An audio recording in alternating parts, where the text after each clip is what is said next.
여러분 한 주 동안도 안녕하셨습니까? 정말 새해가 엊그제 같은데 벌써 1월 30일 1월 마지막 주일이 되었네요. 오늘 여러분과 함께 나누고 싶은 말씀은 데살로니가 전서 1장 1절부터 10절까지 말씀을 보겠습니다.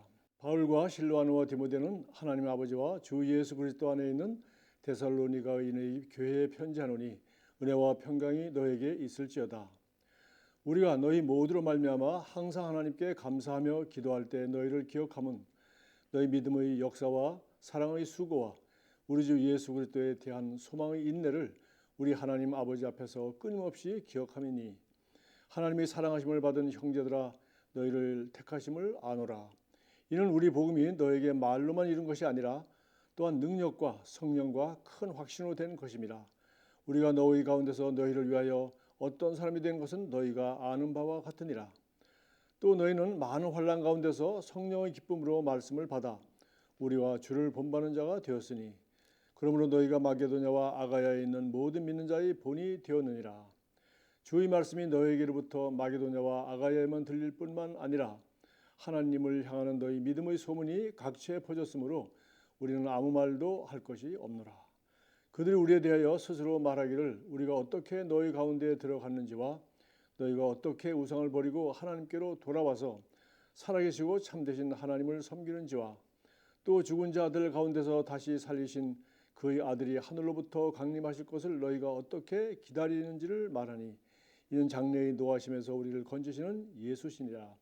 아멘. 10절까지 사도 바울이 아마 우리가 믿기에는 다른 어떤 서신보다도 가장 먼저 쓴 서신서로서 고린도에 와 있을 동안에 자기가 개척하고 떠나온 바로 데살로니가 교회에서 불과 몇 개월인지 한 반년쯤 됐는지 모르겠어요. 거기에 대한 여러 가지 이렇게 소문을 듣고 그 교회가 얼마나 좋은 교회인지 또 자기가 소문을 들어서 아는 것에 대해서 칭찬과 격려하는 말인데 그 인사말 정도가 아니라 여기 말씀을 10절까지 읽어보면 1장은 바로 야, 이런 교회야말로 우리가 꿈꾸는 이상적인 교회가 아닌가. 그래서 늘 바울도 사랑이 온전하다고 했는데 믿음, 소망, 사랑은 항상 있는 것이다 라고 했는데 이 교회에 대해서 이런 칭찬을 했습니다. 너희 믿음의 역사와 사랑의 수고와 그리고 우리 주 예수 그리스도에 대한 소망의 인내를, 그러니까 믿음, 소망, 사랑 이 세 가지가 잘 균형이 잡히는 그런 참 대단한 교회였고 또 이 좋은 교회라는 소문이 온 마케도냐와 아가야에 퍼져나가고 또 믿는 돌이 본이 된 교회라고 얘기하고 있어서 정말 아주 대단한 교회인 것 같습니다. 그래서 저는 이 성경 말씀을 이제 보면서 바울이 왜 이 교회를 칭찬하였는가, 또 그들은 믿음 생활을 어떻게 하였길래 이렇게 정말 개척한 지 불과 반년 정도, 길어야 한 반년, 더 길면 한 1년쯤 됐을 거로 생각하는데 이렇게 정말 세상에 이방인들로 가득한 그 로마의 문화, 그런 그리스 로마의 문화에 가득한 그런 문화 속에 살면서도 어떻게 이 바울에게서 정말 실로아노와 디모데와 세 사람이 한 팀이 되어서 전했던 복음이 이렇게 몇 개월 만에 정말 그런 환경 가운데서 이렇게 믿음의 역사와 사랑의 수고와 그리고 그리스도 예수에 대한 소망의 인내가 온 아가야와 마게도냐에 소문이 나는 본이 된 그런 교회가 되어줄 수 있을까? 그걸 생각하면서 참 무엇이 특별할 것일까라고 생각할 때 우린 데살로니가 전서하면 제일 먼저 떠오르는 인상이 이거 사도 바울이 처음 쓴 서신서야.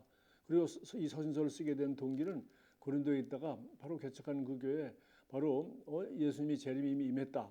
아니면 곧 임할 거니까 우리가 직장생활 할 거 있냐. 이런 등등해서 그 재림에 대한 임했다 하기도 하고 아직 안 임했다고 하기도 하고 곧 임한다고 하면서 잘 정확한 가르침을 받지 못했기 때문에 혹은 가르침을 받았지만은 대충 배워놓고 나중에 다른 설득력 있는 사람들이 와서 설득력 있게 자기가 얘기하니까 이 사람들이 아마 말씀이 진리를 잘 모르다 보니까 좀 흔들렸겠죠. 그래서 바울이 이 문제를 해결하려고 쓴 편지인데 사실은 이 교회가 그렇게 문제가 있는 교회가 전혀 아니었고 그냥 1장 전체 10절에 이르기까지 그냥 간단한 축복의 인사의 말이 아니었고 격려의 말이 아니라 정말 사도 바울이 원했던 교회, 그리고 주님이 보시기에 아름다운 그런 교회라는 것을 우리는 알 수가 있습니다.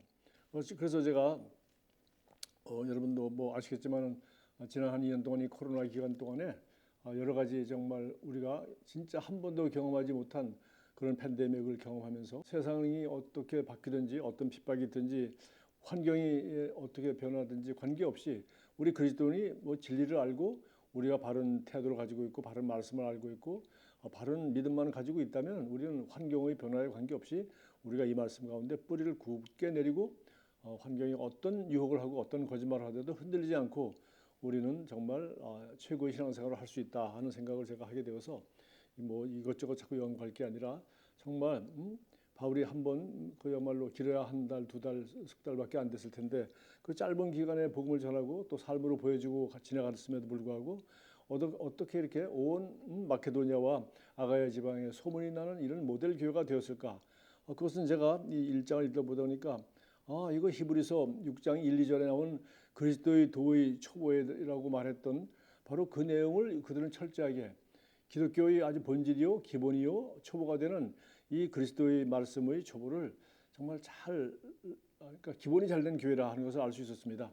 우리가 알다시피 그것은 죽은 행실을 회개함과 하나님께 대한 신앙과 침례들과 안수와 그리고 죽은 자의 부활과 영원한 심판 이 6개를 우리가 그리스도의 교리라고 하고 우리 예수선교사관학교에서도 이제 제가 첫 번째 과목으로 가르치고 있지 않습니까? 이것이 기초이기 때문에 기본이고 가장 중요한 것이고 그러나 쉽고 기본이지만 사실 그렇게 쉽고 기본이기 때문에 무시할 수 있는 것이 아니라 더 중요한 것이다 하는 것을 알 수 있고요. 이 기본만 잘 알고 이 기본에 대한 신앙만 잘 돼 있어도 이렇게 본이 되고 온 마게도니아 지방에 소문을 내고 또 정말 영혼을 구원하고 하나님 왕국을 확장시키는 이런 소문난 교회가 되었다는 것을 다시 한번 제가 확신하게 되었습니다. 그래서 제가 한 두 가지로 생각해 보았습니다. 그 6가지 교리 중에서 한 앞에 4가지가 여기 지금 여기 앞부분에 좀 나오고요. 그다음에 이제 맨 마지막 죽은 자의 부활과 영원한 심판은 또 이제 끝에 가서 이렇게 나옵니다. 그래서 제일 먼저 이 교회는 믿음의 역사와 사랑의 수고가 있었던 교회다라고 했습니다. 그들이 우리에 대하여 스스로 말하기를 우리가 어떻게 너희 가운데 들어갔는지와 복음을 바울과 디모데와 실라를 통해서 이 팀을 통해서 받아들였지 않습니까? 너에게 어떻게 우상을 버리고 뭐 전부 다 그 그리스 문명의 아주 핵심 지역 아닙니까? 그러니까 어떻게 우상을 버리고 수백 년 수천 년 동안 믿어왔고 그리고 알다시피 예수님 오시기 몇백 년 전에 뭐 이미 소크라테스, 플라톤, 아리스토텔레스 해가지고 그들이 그 철학과 뭐 그들이 이야기와 뭐 클래식 책들 그리고 그들이 토론한 내용들 이것이 편만했고요. 또 알다시피 뭐 여러 가지 아덴의 뭐 신전이라든가 우리가 뭐 지금도 읽고 있는 뭐 그리스 로마 신화 뭐 이런 내용들 우리가 뭐 많이 들어 알지 않습니까? 그게 정말 우상 덩어리죠. 또 그걸 갖다가 조각 작품을 해서 지금도 관광지라고 해서 이제 늘 가는데 전부 우상 숭배 유물인 것을 알고 있습니다. 그런 그야말로 고대 문명에 아주 꽃을 피웠지만 그건 전부 다 하나님 없는 우상 숭배의 문화였죠. 인간 철학과 인간 이론에 아주 꽃을 피우던 그러니까 우리가 뭐 2000년 전이라고 해서 무시할 수 있는 게 전혀 아니고 오히려 철학과 문학과 이런 것들은 우리가 알다시피 그리스 뭐 문학과 철학 이런 것들은 아마 그때나 지금이나 별 차이가 없을 정도로 그런 고전 문학의 꽃을 피우던 그것이 바로 사실은 우리가 보기에는 전부 다 참되신 하나님을 섬기지 않고 다른 무슨 그리스 신화에 나오는 수많은 신들을 만들어서 그걸 섬기고 거기서 제사를 지내고 우상을 섬기고 하던 그런 문화 뿌리와 인간의 그 철학과 그런 것에 모든 것이 아주 산지가 거기 아닙니까? 근데 이것을 다 떠났어요. 너희가 우상을 버리고 하나님께로 돌아와서 이것이 바로 뭡니까? 그리스도의 교리 첫 번째 죽은 행실을 회개하는 거죠. 인간의 철학과 우리 선행으로 하나님을 알려고 하고 우리가 만들어낸 이 수많은 우상에 대한 이야기 이걸 그냥 그 역사와 전통과 자기 부모로부터 배웠고 문화에 아주 그냥 배어 있는 것을 그냥 이 진리를 말씀을 알자마자 거기서 다 돌이켜 버린 거죠. 우상을 버리고 하나님께로 돌아왔어요. 버리고 돌아온 거예요. 정말 이 회개란 말보다 더 좋은 말씀이 없습니다. 회개라 천국이 가까우니라. 지금까지 내가 알고 있는 것, 나를 믿었던 것, 정말 나의 가치관과 나의 전통과 나의 문화와 내가 귀하게 여기는 것, 진리를 알고 예수를 알고 그분의 사랑과 이 구원 계획을 들을 때 우리는 이것을 그야말로 다 버리고 정말 죽은 행실, 우리의 행실과 우리의 철학과 우리의 상상과 우리가 알고 있는 수많은 인류 역사의 똑똑하고 잘난 그런 내용들은 우리가 참된 하나님을 만난 길이 될 수 없다 하는 걸 알고 돌이키는 거죠. 그냥 과감하게 돌이키는 것이 죽은 행실에서 회개하는 것입니다. 오직 우리 행위는 하나님께 의로울 수 없고 오직 하나님의 아들 예수 그리스도께서 우리를 의롭다 하시고 자기 피로 우리를 값주고 사셨다. 단순한 복음이 정말 죽은 행실에서 우리를 돌이키게 하는 것이고요. 자, 두 번째는 살아계시고 참되신 하나님을 섬기는지. 이건 뭡니까? 두 번째 교리죠. 하나님께 대한 믿음과 그런데 모든 우상, 모든 인본주의를 다 벗어나서 살아계시고 참되신 다 죽은 신 얘기죠. 다 없는 신 얘기요. 다 우상 얘기죠. 그리고 다 철학이요. 인간의 생각이죠. 그런데 살아계신 분이 그리고 참되신 하나님. 그래서 로마의 신하가 아니라 살아계시고 참되신 하나님을 섬기는 그러니까 하나님에 대한 믿음이죠. 자, 우리가 회개하고 이 하나님에 대한 믿음만 가지면 이제 우리는 하나님 말씀 따라 믿음대로 살 수 있어요. 그래서 여기 믿음에 대한 얘기가 이렇게 나왔죠. 이 복음을 듣고 나니까 5절에 이는 우리 복음이 너에게 말로만 이른 것이 아니라 복음은 기쁜 소식 말로 들은 거죠. 그런데 또한 능력과 성령과 큰 확신이라 이 하나님 말씀 우리가 듣고 믿게 될 때 믿음에는 능력이 있지 않습니까? 하나님 말씀은 진실이고 이걸 믿으면은 믿는 자에게 능치 못해 없다 했으니까 복음에는 믿음에는 반드시 능력이 따르죠. 그러면 크나큰 확신과 크나큰 확신, 성령과 성령이 아니고는 예수를 주라고 할 수 없고 성령의 능력이죠. 그래서 성령의 능력과 크나큰 확신으로 된 것이다. 그러니까 이 그들이 하나님에 대한 믿음은 바로 이 세 가지 특징을 가지고 있죠. 말로만 이룬 것이 아니라 정말 능력이 나타났고 그냥 믿습니다. 뭐 소리만 지르는 것이 아니라 성령이 함께하는 기름 부음과 임재가 있었고 그리고 크나큰 확신, 크나큰 확신. 그래서 두 번째 교리를 생각하면서 그들의 믿음이 바로 이 예수님께서 강조하신 그리스도의 교리 두 번째를 얘기했다. 또 이렇게 사람이 회개하고 살아계시고 참되신 하나님을 믿고 이제 하나님을 섬기다 보면 당연히 우리가 복음을 전해서 침례를 받게 하고 그리고 성령을 받게 하고 그리고 제자로 훈련해서 그를 안수해서 바로 새로운 일을 할 수 있도록 파송하고 보내는 거죠. 그것이 바로 우리가 세 번째, 네 번째 교리인 침례와 안수입니다. 아주 간단하게. 그러니까 살아계시고 참되신 하나님을 섬긴다는 자체가 바로 뭡니까? 섬기는 결과 복음을 전해서 영혼을 구원하고 이게 복음을 나누는 성도가 되죠. 그래서 그를 침례를 베풀고 그리고 그가 성령을 받게 하고 그리고 그가 나의 좋은 제자가 되어서 이 제자만 평생 제자만 되는 것이 아니라 또 그도 제자를 만드는 제자가 될 수 있도록 안수하여 내보내는 일 이것이 바로 네 번째 교리가 되겠습니다. 자, 이제 복음의 능력으로 이제 특히 세 번째, 네 번째 생각한다면 그들이야말로 복음의 능력으로 변화된 사람들이었고 그들의 삶이 변화된 것을 우리가 알 수 있습니다. 그래서 저는 우리 교회에서 늘 그 비전 선언문으로 또 우리 늘 성도들이 외우고 있고 우리가 찬양할 때 빈 시간일 때마다 쏘는 그 파워포인트 내용이죠. 복음을 나누는 성도, 변화된 삶. 이 복음을 바로 알았으면 반드시 내가 변하고 삶이 변하죠. 그 다음에 삶이 변하면 내 주변에 있는 사람들에게 나는 살아있는 증인이 되고 성경 읽으라 교회 가자가 아니라 우리가 그리스도의 편지가 되고 우리가 그리스도의 향기가 되기 때문에 내가 변해버리면 내 주변의 사람들은 변하는 것입니다. 내 주변에 그가 가족이든지 누구든지 변하지 않는다는 것은 내가 안 변했다는 얘기지 그들이 변하지 않는다고 생각하지 마세요. 우리가 살아계신 예수 그리스도에 대한 참된 증인으로서 참된 증거가 그냥 나타날 만큼 말로만 아니라 성령과 능력과 크나큰 확신으로 그들이 눈에 보이지 않기 때문에 살아계신 예수 그리스도 부활한 예수 그리스도의 증인이 못 되는 거예요. 증거가 없으니까. 그러나 복음을 정말 알았다면 우리의 삶이 변화되고 내가 변화되고 그러면 우리 주변에 있는 사람들에게 예수의 증인이 될 수 있는 것입니다. 그래서 복음은 땅끝까지로 예수의 증인 되라고 예수님 말씀하셨죠. 그래서 우리가 알다시피 예수 이야기를 하고 그 다음에 내 이야기를 하는 거죠. 왜? 내가 변했으니까 이 예수 이야기 듣고 이 복음 듣고 내가 변했습니다. 근데 내가 변한 이야기 없이 복음만 전해가지고 영접만 시킨다고 하면은 이게 교리에 그치지 않고 또 복음 전하는 게 그렇게 뭐 듣고 예수 믿겠다 뭐 영접기도 했다고 한 영혼 낚았다 우리가 전도 훈련할 때 말이 그렇게 하지만 사실은 그렇게 간단한 게 아니라는 걸 우리가 잘 알고 있습니다. 자, 이제 여기 데살로니가 전서 1장 5절 후반부에서부터 8절까지 보면은 바로 변화된 삶의 모습, 바로 이 복음으로 변화된 사람의 모습을 이렇게 아주 아름답게 모셔놨어요. 우리가 너희 가운데서 너희를 위하여 어떤 사람이 된 것은, 바울이 복음만 전하는 것이 아니라 너희 가운데서 너희를 위하여 어떤 사람으로 살지, 그것이 1개월이든지 3개월이든지 너희 가운데서 너희를 위하여 어떻게 살지, 그걸 보니까 삶으로 보여준 거죠. 우리가 바로 그리스도의 편지였고 우리가 그리스도의 향기였습니다. 우리야말로 성경 읽는 것이 아니라 우리를 읽어보면 돼. 우리 삶을 읽어보면 돼. 내 이야기를 들어보면 돼. 그래서 우리가 너희 가운데서 너희를 위하여 어떤 사람이 된 것은 너희가 아는 바와 같으니, 이 사람을 경험한 거죠. 복음이 변화시킨 그리스도인을 본 겁니다.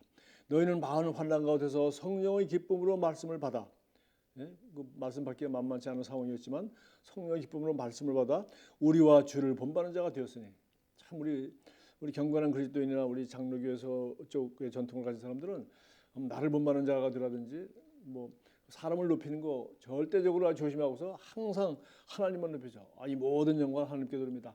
모든 영광을 하나님께 돌립니다. 말끝마다 하나님께 돌리지 사람에 대한 얘기를 안 해요. 정말 내가 이 모든 영광을 하나님께 돌릴 수 있도록 누가 나의 스승이 되시고, 누가 나의 멘토가 되시고, 누가 나의 영적인 어머니가 되시고, 누가 나를 여기까지 이렇게 훈련시켜 왔는지 그런 얘기를 안 해요. 그런데 바울은 아주 담대하게 얘기했습니다. 우리와 누구요? 주를 본받는 자가 돼. 자기를 앞세웠어요. 너희는 우리를 본받는 자가 되고, 그리고 두 번째로 우리와 주를 본받는. 왜? 내가 주님을 본받는 삶을 살면서 그렇게 담대하게 말할 수 있었어요. 너희는 우리와 주님을 본받는 자가 되었구나. 바울 늘 얘기했죠. 내가 예수 그리스도를 본받는 것처럼 너는 나를 본받으라. 그러니까 정말 복음은 말로만 이루는 것이 아니라 성령과 능력과 크나큰 확신. 우리 교만하고 내가 잘한다는 게 아니라 주님이 나를 이렇게 변화된 사람으로 만들었고 내 안에 그리스도가 계시기 때문에 너는 나를 본받아야 돼. 우리가 완전한 그리스도인, 완전한 예수님을 닮지 못했다 하더라도 성령과 능력과 그런 확신이 있으면은 너희는 우리와 주를 본받는 자가 되었다. 그러니까 결국은 죽은 행실에서 회개하고 하나님에 대한 믿음을 가지고, 그리고 이제 침례, 성령의 충만함을 받고, 그리고 이제 나는 그리스도의 대사로서 그리스도를 대표하는 안수받은 파송, 나를 대신하는 사람이야. 내 대신 네가 가서 복음을 전해. 라는 이제 네 번째 단계에 이르면 우리는 이렇게 말할 수가 있어야 됩니다. 이건 교만이 아닙니다. 이런 우리가 그리스도의 대사라고 하는데, 내가 미국을 대표하고 한국을 대표하고 내가 그리스도인을 대표하고 하나님 나라를 대표한다는 게 얼마나 자랑스러운 일이에요. 그래서 말씀을 받아 우리와 주를 본받는 자가 되었으니 그러므로 너희가 마게도냐와 아가야에 있는 모든 믿는 자의 본이 되었느니라. 지금 여기는 모든 믿는 자의 본이 되었대요. 어디? 마게도냐와 아가야에 있는 모든 믿는 자의 본이 되었느니라. 삶으로 말하는 거죠. 주의 말씀이 너희에게로부터 마게도냐와 아가야에만 들릴 뿐 아니라 하나님을 향하는 너희 믿음의 소문이 각처에 퍼졌으므로 우리는 아무 말도 할 것이 없노라. 또 할 말이 없다. 너희들에 대한 이런 좋은 소문, 왜요? 믿음의 역사와 사랑의 수고와 그리고 소망의 인내를 우리가 들었다. 정말 이 세 가지가 균형 잡힌 교회, 그리고 아름답죠. 믿음의 역사와 사랑의 수고와 소망의 인내. 근데 그것은 바로 우리 히브리서 6장 1절부터 2절까지 얘기한 우리 그리스도의 교리. 그럼 예수 믿는 게 무엇이냐? 바로 이 6가지를 믿는 것이죠. 지금 이 4가지까지 제가 말씀드렸습니다. 그런데 제가 처음에 얘기했다시피 이 데살로니가에 왜 이 편지를 쓰게 된 동기가 뭐라고 했죠?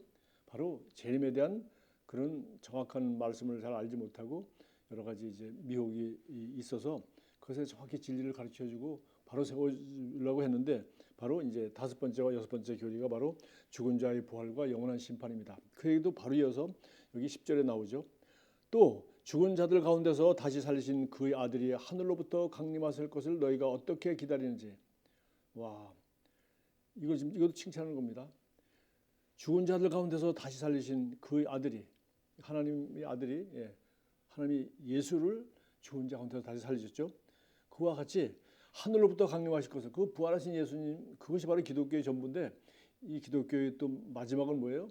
그 부활하신 예수님이 하늘로부터 다시 오신다는 거죠. 또 오신다는 것을 알고 그냥 그것만 믿습니다. 언젠가 주님 오시겠죠, 재림하시겠죠가 아니라 어떻게 기다리는지, 정말 예수님이 오심을 사모하고 있다는 거죠. 어떻게 기다리는지를 말하니 이는 장래에 노하시면서 우리를 건지시는 예수라. 이제 하나님이 이 세상을 심판하시기 위해서 오시는데 그 끔찍한 환난과 뭐 7년 환난 뭐 그런 거 있지 않습니까? 그런 끔찍한 환난의 시간이 오기 전에 이 하나님이 심판하시는데 그 심판하기 전에 우리를 구하시기 위해 오시는 것이지 우리는 예수님의 재림을 두려워할 이유가 전혀 없죠. 정말 신랑을 기다리는 신부처럼 우리는 기다려야 되는 것입니다. 그러나 그러기 전에 나를 믿는 자들은 어디서나 핍박을 받을 것이고 너희가 내게 속하기 때문에 그들이 너를 미워할 것이다. 세상은 갈수록 악해지기 때문에 하나님이 심판하러 오시는 거죠. 하나님이 오래 참다 노아의 때와 같다고 했는데 그들이 죄가 관영하고 하나님이 도저히 이제 심판할 때가 되었다. 그래서 그들을 심판하려고 할 때 드디어 노아의 가족만 겨우 이제 구원을 받지 않습니까? 그와 똑같이 예수님의 재림도 그것은 언제인지 어느 때인지 그건 아버지만 알지 나도 모른다. 그러나 노아의 때와 같을 것이다. 점점 세상은 악해지고 점점 예수 믿는 사람들이 더 핍박을 받고 예수 믿는 것이 어려워진다는 우리가 지금 2년 동안 경험하고 있지 않습니까? 주님은 이렇게 장래에 노하시면서 우리를 건지시기 위해 오신 것이지 우리를 심판하러 오신 것은 아니다. 그러나 정말 그들을 이 세상을 심판하신 것처럼 노아 때 그 홍수가 내림으로 그 방주에 안 들어가고 방주 준비 안 한 사람이 죽은 것이지 뭐 하나님이 그 사람들 죽이려고 물을 내는 게 아니죠. 그 방주를 만들어 놓고 크게 만들어 놓고 거기 들어오라고 그랬는데 전혀 노아를 비웃기만 하였고 결국은 그들 가족들 그 말을 듣고 믿었던 사람들만 그렇게 되었습니다. 여기 보십시오.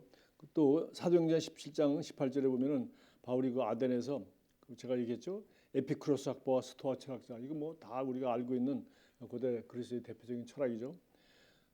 철학자들도 바울과 쟁론할 때 어떤 사람은 이르되 이 말장이가 무슨 말을 하고자 하느냐 하고 이론으로 드는 거죠. 어떤 사람은 이르되 이방 신들을 전하는 사람인가 보다. 자기들이 알지 못하는 신이니까 하니 이는 바울이 예수와 부활을 전하기 때문이다. 바울의 모든 설교를 그 사람들은 딱 두 단어로 되어 있어요. 예수와 부활. 그래서 저는 참 이 말씀이 그들이 이방인들이 얘기한 거지만 정말 정확하게 찍었다. 우리 예수 믿는 사람, 우리 기독교는 예수와 부활이면 전부입니다. 이것이 다른 데는 꿈도 꿀 수 없는 것이고 없어요. 예수님은 하나님의 아들이고 예수님만이 부활하셨고 부활하신 예수님이기 때문에 예수님만이 재림하실 수 있고 또 우리도 부활하여서 재림할 때 들려 올라갈 것을 우리는 확실히 믿을 수 있습니다. 시작도 부활이요, 예수의 부활이요, 끝도 예수와 부활이요. 바로 부활하신 예수님이 다시 오시는 것이죠. 그래서 이제 여섯 번째 교리죠. 그래서 마태복음 24장 37절 노아의 때와 같이 인자의 임함도 그러하리라. 노아가 방주에 들어간 날까지 여기 누가복음 17장 27절 사람들은 먹고 마시고 장가가고 시집가고 했는데 마침내 홍수가 나서 그들을 모두 멸망시켰다. 그러니까 아무도 믿지 않은 거죠. 그들은 아무도 알거나 경험하거나 믿지 않았던 이야기입니다. 왜? 뭐 아는 게 없으니까. 복음 예수 믿는 사람만 얘기하는 것이고 그리고 역사적으로도 그런 일이 없었으니까. 근데 뭐 노아의 때 있었다고 하는데 지금 예수님이 재림은 노아의 때는 홍수고 예수님이 재림은 뭐 그런 거 본 적도 들은 적도 경험한 것도 없지 않습니까? 그리고 우리 예수 믿는 사람만 얘기하지 않고 예수님 이외엔 얘기도 하지 않습니까? 그러니까 이 사람들은 이거 뭐 안 믿는 거죠. 그러나 우리는 그것을 믿습니다. 히브리서 11장 7절에 뭐 하늘에서 비가 많이 와가지고 뭐 어떻게 하나님이 심판할 것이다. 그리고 이 어마어마한 큰 방주 배를 지어라. 그래서 정말 그렇게 수백 년 동안 이렇게 지었지 않습니까? 그런데 바로 이 믿음이 바로 노아의 때와 같다고 하니까 우리도 이 때에 자기 가족을 구원하고 그야말로 하나님의 말씀을 믿고 거기다가 자기 생애를 바침으로 말미암아 자기들만 구원받을 뿐만 아니라 세상에서 자기들만 구원받으라고 그렇게 큰 배를 만든 게 아니거든요. 그들도 구원받으라고 장차 임하실 하나님의 진노에서 구원받으라고 했는데 아무도 안 믿고 비웃은 거죠. 그러나 노아는 자기뿐만 아니라 자기 자녀들까지 제자로 삼아서 오늘 우리나라 말로 하면은 결국은 그들만 구원을 받았죠. 그래서 히브리서 11장 7절은 그들을 이렇게 그의 믿음을 이렇게 칭찬했습니다. 세 번역으로 보니까 믿음으로 노아는 하나님께서 아직 보이지 않는 일들에 대하여 경고하셨을 때 보이지 않는 일이고 경험하지도 못한 일이고 아무도 인류 역사상 이걸 경험한 적이 없는 거죠. 하나님을 경외하고 방주를 마련하여 하나님 말씀을 믿고 그분의 말씀을 두려워하면서 말씀대로 방주를 오랜 세월에 걸쳐서 평생 한 일이 이거밖에 없었습니다. 자기 가족을 구원했습니다. 이 믿음을 통하여 그는 세상을 단죄하고 세상을 심판하려고 한 것이 아니라 자기는 하나님 말씀을 믿고 하나님 말씀에 순종하다 보니까 그 말씀대로 자기는 살았고 세상 사람들은 그 말씀을 안 믿고 자기를 비웃고 방주를 무시하고 하다 보니까 저절로 심판을 받은 거죠. 네.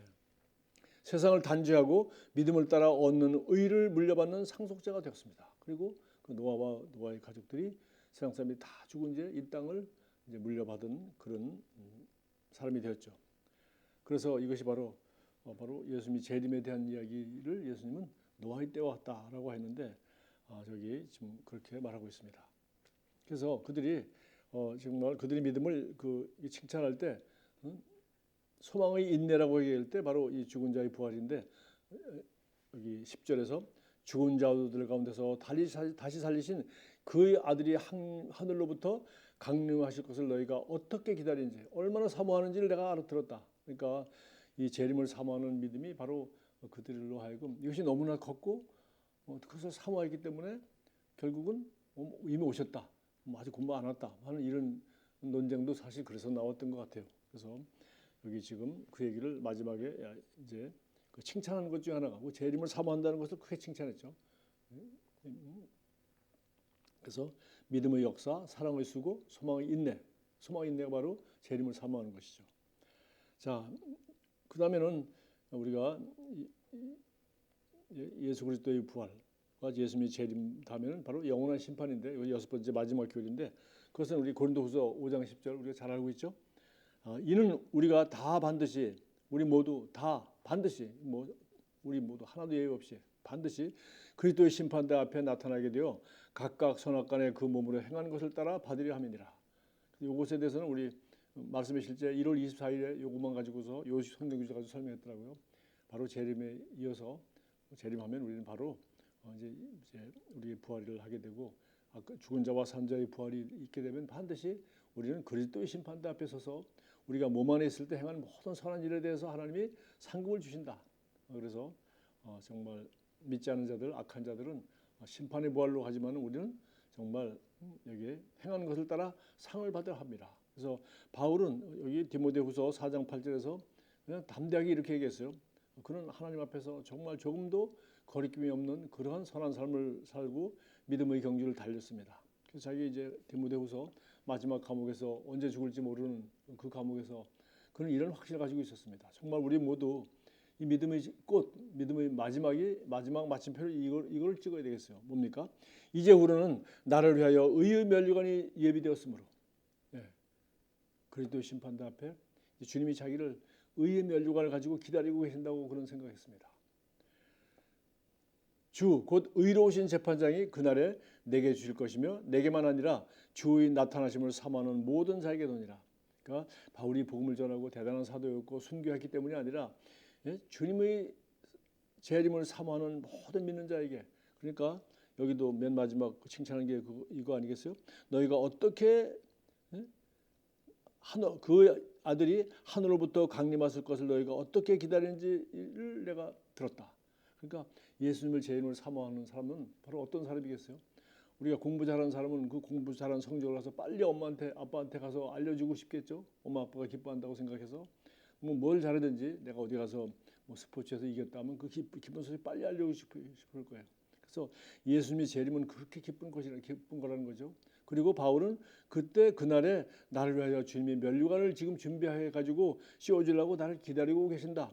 나만 그런 게 아니야. 너희도 그날에 내게 줄 것이면 내게만 아니라 주의 나타나심을 사모하는 모든 자에게 그러하니라. 그러니까 저는 정말 이 6가지 이 교리와 마지막 예수님의 재림에 대한 얘기를 보면서 가장 좋은 믿음이 무엇이냐? 이거 6가지 맨 마지막이 뭐예요? 바로 부활을 믿고 예수님의 재림을 기다릴 뿐만 아니라 정말 주님을 사랑하고 주님을 사모하고 그래서 하루하루 정말 최선을 다해서 믿음의 역사와 사랑의 수고와 소망의 인내 그 예수님의 재림을 여기 너희가 어떻게 기다리는지 그리고 자기도 얼마나 그 예수님의 재림을 기다리는지 의의 면류관을 가지고 자기가 올 것을 기다리고 계시는 주님을 그렇게 정말 신부가 신랑을 사모하듯이 그렇게 사모하는 사람이 그게 정말 진정한 믿음이구나. 그래서 믿음의 그 3가지 믿음의 확신, 크나큰 정말 사랑의 수고, 사랑이라는 것이 얼마나 많은 수고가 있습니까? 그리고 믿음이라는 건 말로만 하는 것이 아니라 반드시 확신이 있을 때 거기에 반드시 능력이 나타나고, 그리고 소망이라는 것은 그렇게 해서 금방 오지 않으셔도 우리는 정말 조금도 흔들리지 않고 끝까지 날마다 하루하루 내일 주님이 오실 것처럼, 오늘 오실 것처럼 그렇게 우리가 최선을 다해 바울처럼 이렇게 살고, 실제 그렇게 살았지 않습니까? 그리고 디모데후서 마지막에 하는 말 아닙니까? 면류관을 가지고 나를 기다리고 있어. 나는 정말 주님 재림을 기다리고 싶고, 정말 기다리고 있고, 빨리 주님을 보고 싶고, 그분 빨리 오기를 원하고, 나도 빨리 가고 싶어. 정말 이것이 참된 그리스도인들의 태도요. 주님을 사랑하는 사람이 또 주님 앞에서 의롭게 최선을 다해 아름답게 주님을 섬기며 정말 믿음의 역사와 사랑의 수고와 소망의 인내로 이렇게 승리하는 삶을 산 사람의 믿음의 태도요. 아름다운 정말 마음의 상태라고 생각을 합니다. 정말 저와 여러분이 특별히 데살로니가전서 4장의 재림에 대한 얘기 자세히 나와 있지만 정말 얼마나 아름다운 성도들이 삶이었는지, 또 얼마나 아름다운 교회였는지 다시 한번 여러분이 함께 묵상하면서 정말 저희들이 이런 태도로, 이런 믿음으로 행복하게 하루하루 주님의 재림을 대비하면서 오늘 내가 주님께 가도, 오늘 주님이 와도 나는 후회가 없다 하는 후회 없는 삶을 하루하루 살게 되기를 주님의 이름으로 축복합니다. 기도하고 마치겠습니다.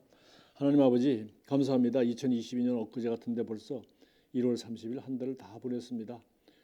저희들이 정말 꿈꾸고 계획하고 하는 것들을 주 안에서 아주 온전한 주님들 가운데 하나하나에 잘 인도받게 하시고, 하루하루 오늘 주님이 재림하시든지 내일 내가 주님께로 가든지 정말 의의 멸관을 가지고 나를 기다리고 계시는 주님을 생각하면서 정말 얼마나 그날에 나타날 주님을 사모했는지 바울이 디모데 후서에서 말한 것처럼, 또 자신만 그런 것이 아니라 주의 나타나심을 사모하는 모든 사람에게 그렇게 하실 것이라고 하셨으니 우리 모두 바울과 같이 그렇게 후회 없는 삶, 보람된 삶, 정말 예수님이 피로 값지고 사실 만한 삶, 그리고 그에 합당한 그런 복음을 위한 삶을 살기를 진정으로 원합니다. 데살로니가 성도처럼 정말 믿음의 역사와 사랑의 수고와 그리고 소망의 인내로 이 환경과 관계없이 주님의 오실 날이 가까울수록 예수 믿고 진리대로 살아가고 문화를 거스려 살아가는 것이 어려울수록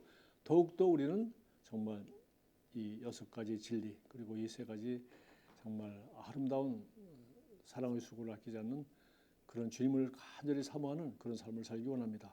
감사합니다. 예수 그리스도 이름으로 기도합니다. 아멘. 좋은 한 주 보내십시오.